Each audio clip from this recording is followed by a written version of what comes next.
जब अर्जुन अपने ही लोगों को देखता है खड़े, तो अर्जुन को ज्वर सा आ जाता है। अर्जुन की जो आत्म अर्जुन का विश्वास डगमगाने लगता है, अर्जुन घबराने लगता है। तब श्री कृष्ण उनको समझाते हुए क्या कहते हैं, आइए सुनते हैं, आइए देखते हैं।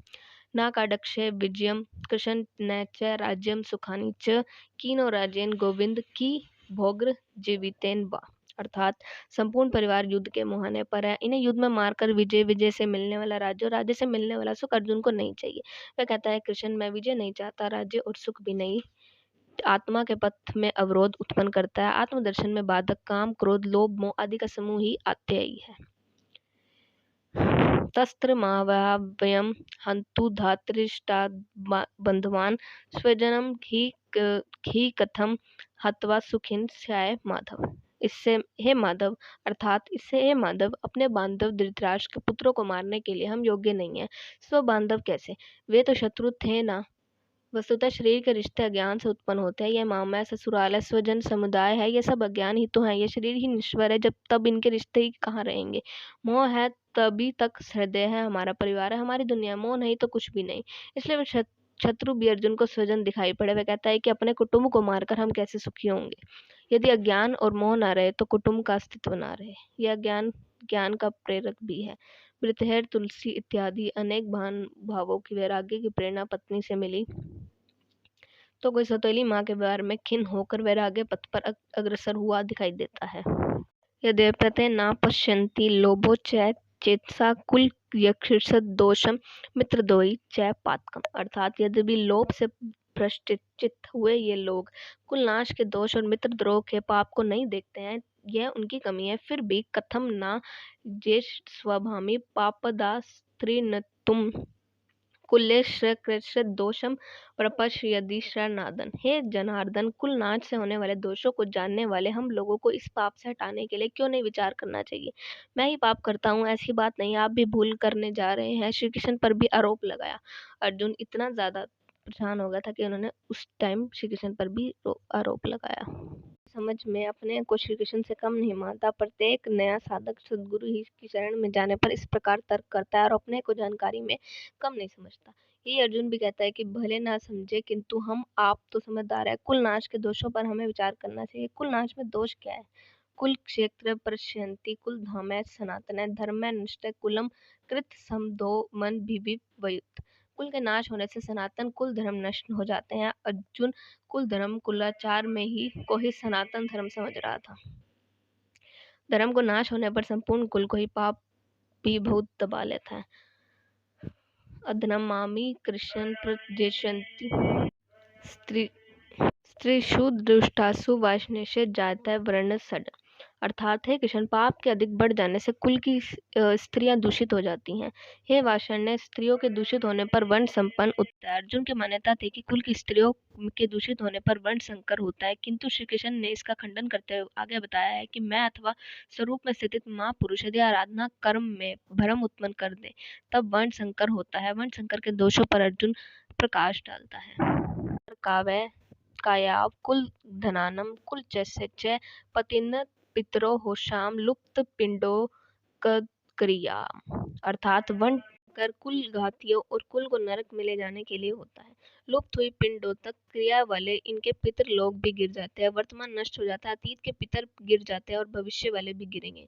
इतना ही नहीं, दोष रहता है कुल घनाना है वर्ण साकार करके उधा जाति धर्म है कुल धर्म है शाश्वता। इन वर्ण संक्रामक दोष से कुल और कुल घातियों के सनातन कुल धर्म और जाति धर्म नष्ट हो जाते हैं। अर्जुन मानता था कि कुल धर्म सनातन है, कुल धर्म ही शाश्वत है, किंतु श्री कृष्ण ने इसका खंडन किया और आगे बताया कि आत्मा ही सनातन शाश्वत धर्म है।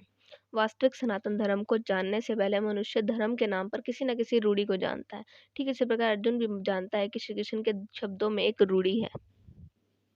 संतर कुल द्रामाना मनुष्य ज्ञान जनार्दन नरक वासो भवतीय शुश्रुम।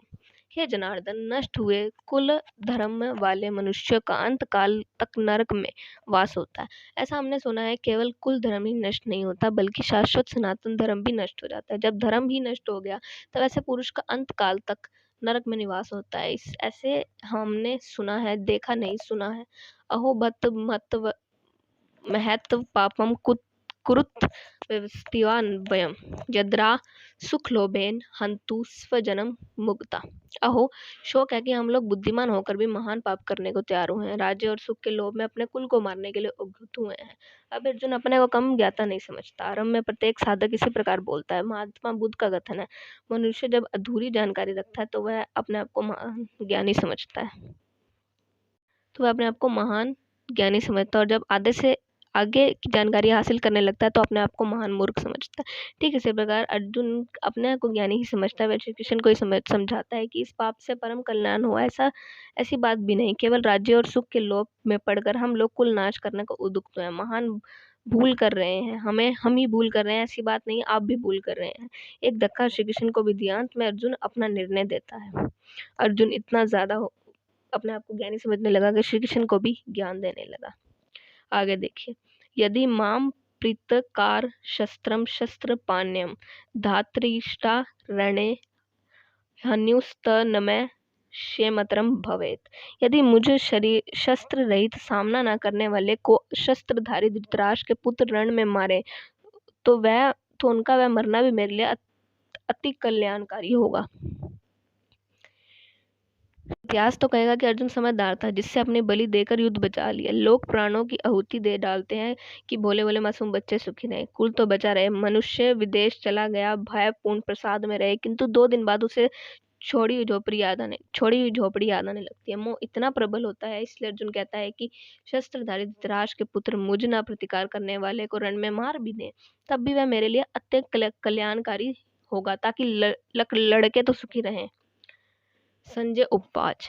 एक त्वै मुक्त्वै अर्जुन सघटे स्योपस्थ उपाविश्य शरम चापम शोकं सग्र विग्रमान मानस्य। संजय बोला है कि रणभूमि में शोक से उद्विग्न मन वाला अर्जुन इस प्रकार कहकर बाण सहित धनुष को त्याग कर रथ के पिछले भाग में बैठ गया, अर्थात क्षेत्रज्ञ के संघर्ष में भाग लेने से पीछे हट गया। वह संघर्ष में भाग लेने से पीछे हट गया। ये पूरा अध्याय यहाँ पे खत्म होता है। गीता श्रीमद् भगवद गीता का पहला अध्याय, प्रथम अध्याय यहाँ पर खत्म होता है। इस पूरे अध्याय में जहाँ पे जैसे ही धृतराष्ट्र और संजय की बातचीत से यह अध्याय शुरू हुआ था। फिर अर्जुन के बीच में दुर्योधन के भी कुछ संवाद आए, जिसमें दुर्योधन बता रहा होता है कि उनके पास क्या क्या है, हमारे पास क्या क्या है, अपनी उनके साथ तुलना कर रहा होता है पांडवों के साथ। वहीं पे ही लास्ट इसके हिस्से में हमने देखा कि लास्ट जो इसके वीडियो का जो पार्ट था उसमें हमने देखा कि श्री कृष्ण कि अर्जुन कैसे सामंजस्य में पड़ जाता है और श्री कृष्ण को ही ज्ञान देने लगता है। उसे लगता है कि हम कुल नाश क्यों करें। वो बहुत महान बातें करने लगता है कि मैं अगर प्राण त्याग भी देता हूँ तो यह मेरे लिए कल्याणकारी होगा। अपने आपको बहुत ज्ञानी समझने लगता है और श्री कृष्ण को ही ज्ञान देने लगता है कि मैं तो गलत कर ही रहा हूँ, लेकिन आप मुझे रोक भी नहीं रहे, तो आप भी गलत कर रहे हैं। श्री कृष्ण अपने आप को अर्जुन अपने आप को श्री कृष्ण के समान ज्ञानी समझने लगता है। अब नेक्स्ट पार्ट में हम देखेंगे इस पूरे अध्याय का निष्कर्ष क्या निकलता है। Thank you. अगर आपको वीडियो अच्छी लगी तो चैनल को शेयर सब्सक्राइब करना ना भूलें। आगे देखेंगे, अगले पार्ट में देखेंगे हम प्रथम अध्याय का निष्कर्ष। धन्यवाद।